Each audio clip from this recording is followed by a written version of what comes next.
Okay, this is going to be the second part of the altitude similarity theorem and rationalizing denominators. This is what we did yesterday. We were able to use the altitude theorem to set up and highlight our proportions. Try to use the T method.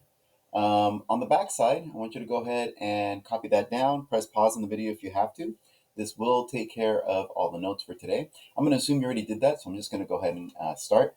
It says in math, if there is a radical in the denominator, then it is considered to not be simplified. So all these things right here that you see that has a radical on the bottom, we say that that problem's not done because we need to radicalize that denominator, okay? Or rationalize, I'm sorry.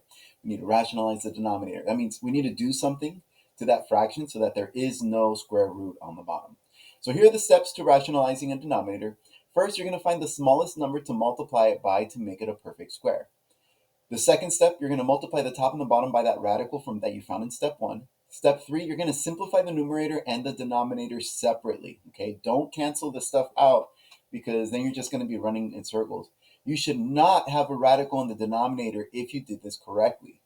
And then step 4, you're going to simplify the overall fraction if possible. So let's go ahead and take a look at the first one. It says 4 over the square root of 5. Notice that I have a square root of 5 and that 5 is not a perfect square. What I want to do is I want to find the smallest perfect square I can change that 5 into. So 5 times some number so that I get a perfect square. Remember those yellow numbers that we talked about? 1, 4, 9, 16, 25, 36, 49, 64, 81, 100. We're trying to change that bottom radical into one of those perfect squares. So if I go 5 times 5, I know I get 25, and 25 is a perfect square, which is what I want. So on this first one, I'm going to multiply the top and bottom by 5.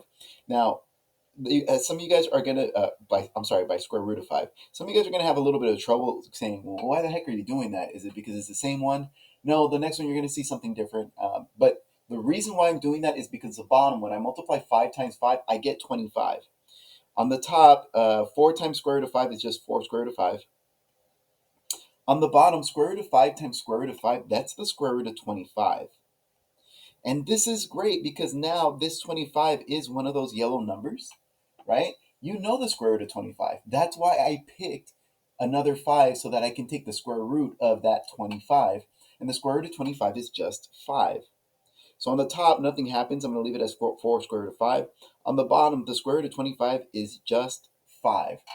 Notice that when we did that, there is no more square root anymore. So step 3, simplify the numerator and the denominator separately. We couldn't really simplify the top, but I could simplify the bottom. And then step 4 is to simplify the overall fraction. Well, in this case, there's not much to simplify, but you'll see how that changes later on. Okay, so that takes care of the first one. Notice that my answer now is 4 square root of 5 over 5, and then there is no more square root on the bottom. Let's go ahead and move on to the next one. Right now, I have a square root on the bottom. I know that's not simplified. So I need to find a number to multiply 8 by so that it turns into a perfect square. Remember that the perfect squares are 1, 4, 9, 16, 20, 16, I'm blanking out right now. 16, yeah, 25, 36, 49. I can change that 8 into a 16. And why am I picking 16? Because I know the square root of 16. Okay, so if I multiply that 8 by 2, notice that this time I'm not picking the same number, right? I'm not picking another 8. This time I'm picking a 2. Why am I picking a 2? Well, 6 times square root of 2, nothing really happens up there, so I'm just going to leave it as 6 square root of 2. On the bottom, square root of 8 times square root of 2, that's square root of 16. And why did I pick the 2? Well, because I know that 2 will change it into a 16, and I know the square root of 16. The square root of 16 is just 4. That's why I picked to multiply it by 2, so I can get the 16 on the bottom, and I can take an easy square root. So on the top, there's really not much to simplify. It's just 6 square root of 2. On the bottom, I do know the square root of 16. It's just 4. So I did step 3. I simplified the numerator and the denominator. Step 4 is to simplify the overall fraction. Well, now if you notice, I have a 6 on the top and a 4 on the bottom, right? A regular 6 and a regular 4. I can simplify that 6 over 4 by 2. That gives me a 3 rad 2 over 2. All I did was I simplified by a factor of 2. And that's as far as I can go. So my answer is 3 rad 2 over 2. Let's take a look at the next one. I have 2 over square root of 3. I have a square root on the bottom. I don't like that. I'm going to change that 3 into some perfect square. I know if I multiply 3 by 3, I get 9, and 9 is a perfect square. So I'm going to multiply top and bottom by the square root of 3, square root of 3. On the top, it's just 2 times the square root of 3. There's really not much I can do there, so I'm just going to write 2 square root of 3. On the bottom, square root of 3 times square root of 3, that becomes the square root of 9. And that is great because I know the square root of 9. The square root of 9 is just 3. So I can simplify the bottom. I can't really simplify the top just yet. 2 square root of 3 over square root of 9 is just 3. Does a fraction simplify overall? Nope. So in this case, I am done. All right, don't like the square root on the bottom, so I'm going to go ahead and try to multiply that 2 by something to make it a perfect square. I can multiply that 2 by 2 so that I get a 4, and I know the square root of 4, so that's exactly what I'm going to do. I'm going to multiply the top and the bottom by the square root of 2. On the top, there's really not much I can do except for putting those together, so that's 14 square root of 2 over square root of 2 times square root of 2, that becomes the square root of 4. I'm doing this because I know the square root of 4. The square root of 4 is just 2. So this becomes 14 square root of 2 over just 2. This 14 over 2, you can simplify it. And I'm kind of scared that some of you guys are going to write 7 over 1. Yeah, that's true. But 7 over 1 simplifies as well because 14 divided by 2 is just 7. It's just 7. So that 14 over 2 becomes just 7. And I still have that square root of 2 left over. So this becomes 7 square root of 2. Notice that now I do not have a fraction. Okay. Because there was a 1 on the bottom. And if there's a 1 on the bottom, you can really literally just get rid of that 1. All right. On this one, 4 over square root of 10. What can I multiply 10 by to get a perfect square? Well, I can multiply it by 10. So that becomes square root of 10 over square root of 10. On the top, there's really not much to do, so I just put them together. 4 square root of 10 over. On the bottom, 10 times 10, I get square root of 100. I like that because square root of 100, I know that answer. Square root of 100 is just 10. So this becomes 4 square root of 10 over just 10. You're going to simplify the numbers by themselves. So a 4 and a 10, what goes into both of those? That would be a 2. So I can divide the top and the bottom by 2. So 4, if I divide it by 2, I get 2 square root of 10 over, and the 10, if I divide it by 2, I get a 5. So the final answer becomes 2 rad 10 over 5, and there's no more simplifying that I can do. All right, we are almost done. We are maybe just 3 problems away. I have a square root of 32 on the bottom. I need to find a number that will go into that I can multiply 32 to give me a perfect square. Well, if I multiply 32 by 2, I get 64, and 64 is a perfect square. So that's what I'm looking for. I'm going to go ahead and multiply top and bottom by the square root of 2. On the top, there's not much to do. I just get 18 rad 2 over 32 times 2. That gives me square root of 64. I like that because I know the square root of 64 is just 8. So this becomes 18 rad 2 over 8.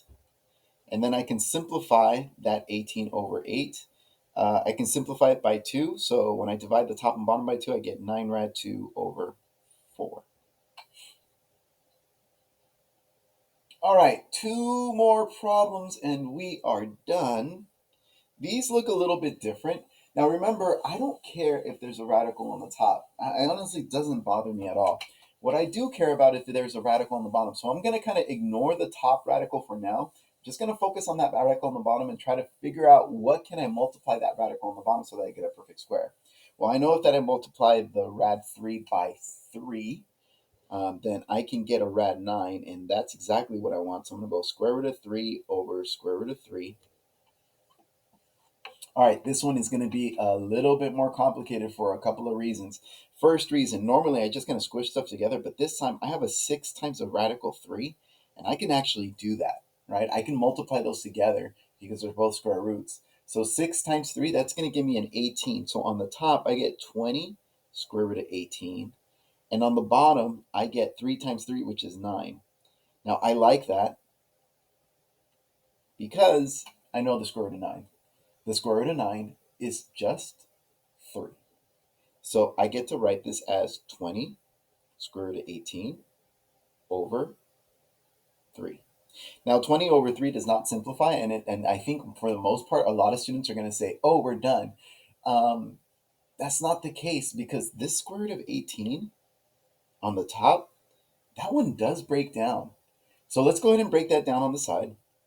If I were to break down that 18, it would be 9 and 2. And then that 9 and 2 is 3 and 3. So I see a partner right there, which means those 3's are going to go on the outside. I get a 3 on the outside. This does not have a partner, so the 2 stays on the inside. That means this 18 right here, let me highlight this in pink. Instead of writing square root of 18, I'm going to write 3 square root of 2.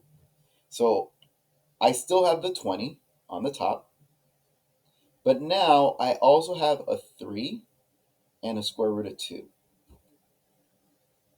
You see how I replace that square root of 18 with 3 square root of 2. On the bottom, I still have a 3.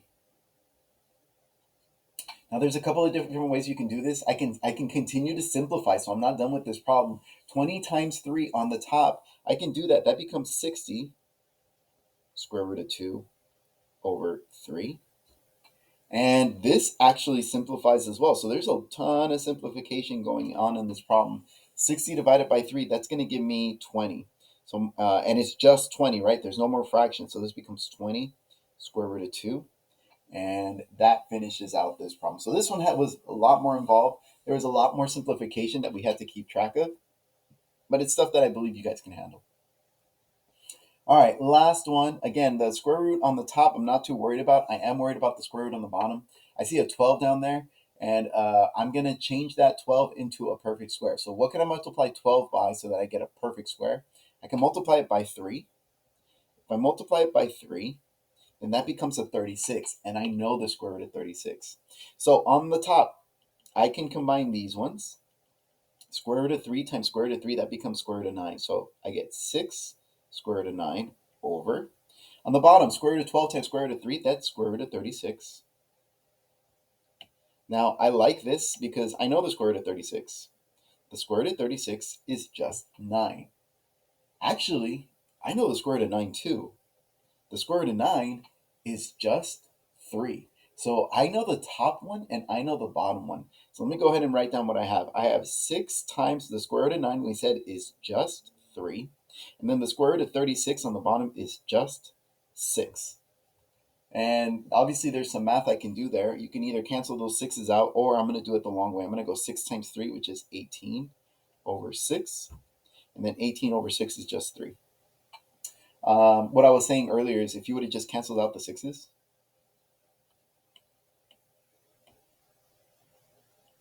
then your answer would have been just 3. So you could have gone both ways. But regardless, you still get the same answer. All right, that's all I have for today. If you have any questions, as always, feel free to ask.